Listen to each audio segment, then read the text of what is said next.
Hey guys, welcome to Fun Learning. In this video, we are going to discuss about the joint capsule and the ligament of knee joint in detail. With no further delay, let's get started. First, let us discuss about the joint capsule. A single large joint capsule encloses both the tibiofemoral and the patellofemoral joint. As said in the previous video, knee complex composed of two different joints, which is nothing but the tibiofemoral and the patellofemoral joint. And this joint capsule is divided into two layers.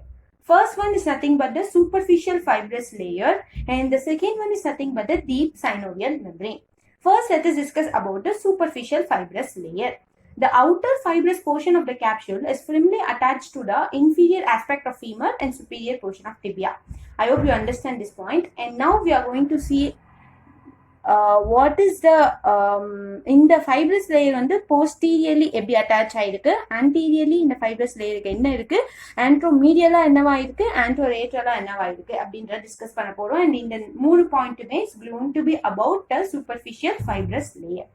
ஓகேவா? Posteriorly the capsule is attached proximally to the posterior margin of the femoral condyle and the intercondylar notch distally to the posterior tibial condyle. இது ரொம்ப easy இந்த attachment ஞாபகம் வச்சுக்கிறதுக்கு. We know that proximally we have femur and distally we have tibia, right? And posteriorly, proximally the capsule is attached to the femoral condyle and the intercondylar notch. Distally it is attached to the posterior tibial condyle. The anterior border of the joint capsule consists of quadriceps muscle, patella and patella tendon. We know anteriorல நமக்கு patella இருக்கு. So patella, quadriceps muscle, patella tendon இது எல்லாமே anterior border of the joint capsule இருக்கு. The anteromedial and anterolateral portion of the capsule are often separately identified as medial and lateral patella retinacula are together as the extensor retinaculum. So என்ன சொல்ற வராங்கன்னா the anteromedial portion of the capsule is referred to as the medial patella retinacula, whereas the anterolateral portion of the capsule is referred to as lateral patella retinacula. And this both, that is the medial and lateral patella retinacula, are together called as extensor retinaculum. And medial patella retinaculum as a very important ligament, which is nothing but the medial patellofemoral ligament. And this ligament arises from the adductor tubercle, which is present in the femur, and it gets inserted to the medial border of the patella. Okay, and this medial patella retinaculum is an important stabilizer to maintain the patella in the femoral sulcus and can rupture during a lateral patella subluxation or dislocation. So this ligament is very important in the stabilization and to maintain the patella and the femoral sulcus, and this can rupture during the lateral dislocation of patella. Okay, and lateral patella retinaculum consists of a very important ligament, which is nothing but the lateral patellofemoral ligament. Very easy. It arises from the iliotibial band and get inserted to the lateral border of patella. So அது எங்க இந்த ஆர்ஜினா insertion ஆகுது, அது வந்து adductor tubercle of femur ல ஆரம்பிச்சு medial border of patella ல போய் முடியுது. இது வந்து iliotibial band ல ஆரம்பிச்சு lateral border of patella ல போய் முடியுது. Now let us discuss about the synovial membrane of joint capsule in detail. Synovial layer of the joint capsule, inner lining of knee joint capsule. Okay, the role of the synovial tissue are to secrete and absorb synovial fluid into the joint for lubrication and provide nutrition to the center part of meniscus. Posterolaterally, the synovial lining lie between the popliteus muscle and the lateral femoral condyle. Okay, posterolaterally popliteus muscle and lateral femoral condyle க்கு நடுவுல synovial lining இருக்கு. Whereas posteromedially, it may invaginate between semimembranous muscle, medial head of gastrocnemius muscle and the medial femoral condyle. Very easy. Posterolaterally between popliteus muscle and lateral femoral condyle. Posteromedially, it is between semimembranous muscle, gastrocnemius muscle and medial femoral condyle. And in the synovial membrane, we have certain fat pad. So, ரெண்டு fat pad இருக்கு, which is nothing but the suprapatellar fat pad and infrapatellar fat pad. Suprapatellar fat pad எங்க இருக்கு அப்படின்னா posterior to the quadriceps tendon and anterior to the distal femoral epiphysis. whereas infrapatellar fat pad எங்க இருக்கு அப்படின்னா lie deep to the patellar tendon. So இந்த synovial layerல வந்து we have fat pad which is nothing but the suprapatellar and infrapatellar. Suprapatellar எங்க இருக்கு? Posterior to the quadriceps tendon and anterior to the distal femoral epiphysis. Infrapatellar tendon எங்க இருக்கு? Infrapatellar fat pad எங்க இருக்கு அப்படின்னா it lie deep to the patellar tendon. And இன்னொரு important ஆன term you have to remember in the joint capsule அப்படின்னா which is nothing but the patellar plica. So the formation of the knee joint synovial membrane occur early in embryonic development when it separates the medial and lateral articular surface into separate joint cavity. So என்ன சொல்ல வராங்க அப்படின்னா இந்த நீ ஜாயிண்டோட synovial membrane வந்து பாப்பா வயிற்றுக்குள்ள இருக்கும் போதே, அதாவது பாப்பா டெவலப் ஆகும் போதே இது வந்துட்டு டெவலப் ஆயிடுது அப்படின்னு சொல்றாங்க. ஆனா டெவலப் ஆகும்போது செப்பரேட்டா டெவலப் ஆகுது. அதாவது உன்னோட மீடியல் ஃபெமோரல் காண்டேலுக்கும் மீடியல் டிபியல் காண்டேலுக்கும் ஒரு சைனோவியல் மெம்பரேன் இருக்கு. அதே மாதிரி ரேட்ரல் ஃபெமோரல் காண்டேலுக்கும் ரேட்ரல் டிபியல் காண்டேலுக்கும் ஒரு synovial membrane இருக்கு. ஓகேவா? By the 12th week of gestation, what happened? The synovial septa, which is separating the medial articular surface from the lateral articular surface வந்துட்டு will be reabsorbed. Reabsorb ஆகி ரெண்டுக்கும் காமனா ஒரு synovial membrane develop ஆகுது. So அப்படி ஆகும்போது என்ன ஆகுது? இந்த செப்டா வந்து கம்ப்ளீட்டா ரீஅப்சர்வ் ஆகாம கொஞ்சம் பேட்ச் மட்டும் லெஃப்ட் அவுட் ஆகுது. அந்த பேட்சை தான் நம்ம வந்து பெட்டேலார் பிள்ளைக்கா அப்படின்னு சொல்லுவோம். By the 12th week of gestation, the synovial septa are somewhat reabsorbed, resulting in a single joint cavity, but with retention of posterior invagination of synovium between femoral condyle.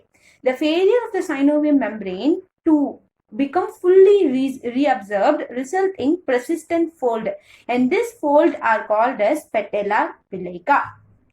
On occasion, a plica may become irritated and inflamed, and that result in plica syndrome, which can lead to pain, effusion, and change in joint structure and function.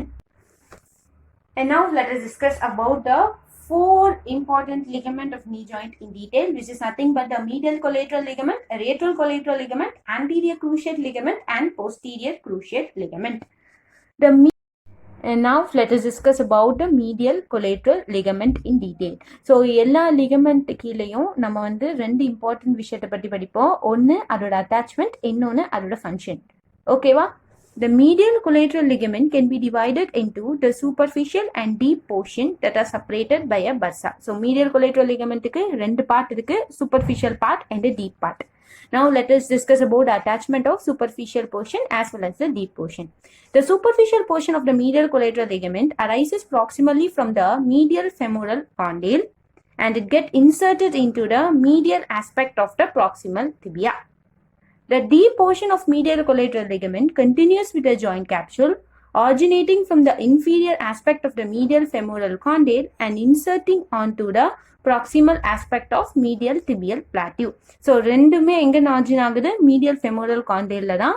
and எங்க insertion ஆகுதுன்னா இது medial aspect of proximal tibia and இது வந்து proximal aspect of medial tibial plateau. And now let us discuss about the function of the medial collateral ligament. So இந்த ligament எங்க இருக்கு? மீடியலா இருக்கு. அதனால இது என்ன பண்ணும் அப்படின்னா excessive lateral force restrict பண்ணும். That is, it is primary in restrict the excessive valgus and lateral tibial rotation stresses at the knee.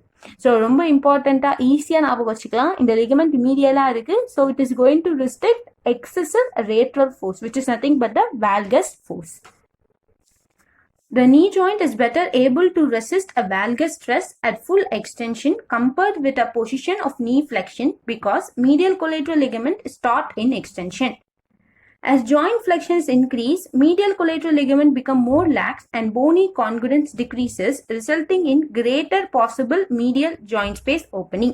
So ரொம்ப ஈஸியா என்ன சொல்ல வராங்க அப்படின்னா knee joint வந்துட்டு can able to resist valgus when it is at full extension. ஏன்னா full extension அப்போதான் நம்மளோட medial collateral ligament அந்த இந்த ligament வந்து ரொம்ப டைட்டா இருக்கு அப்படின்னு சொல்றாங்க. ஓகேவா? So medial collateral ligament also plays a secondary role in resisting anterior translation of tibia on the femur.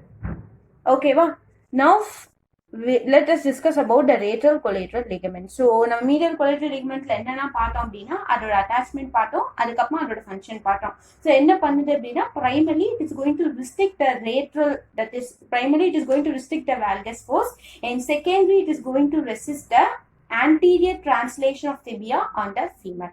Now let us discuss about the lateral collateral ligament.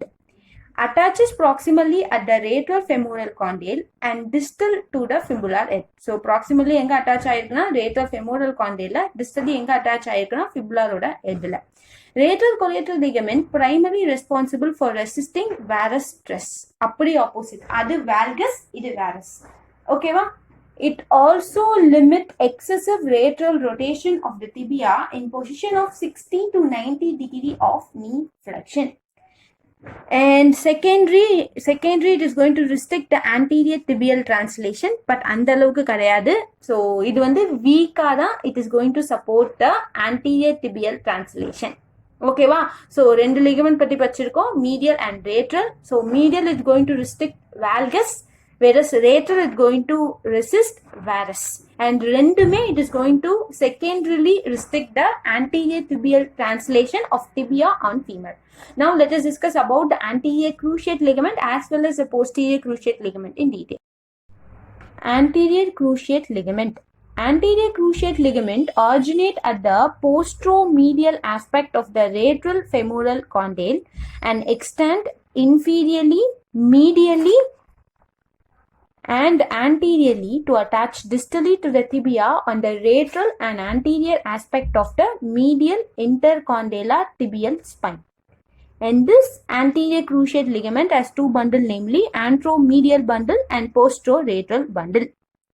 And these two bundles going to restrict excessive anterior tibial translation on femur. The two bundles shift tension between themselves to allow some portion of anterior cruciate ligament to remain relatively taut throughout the knee range of motion.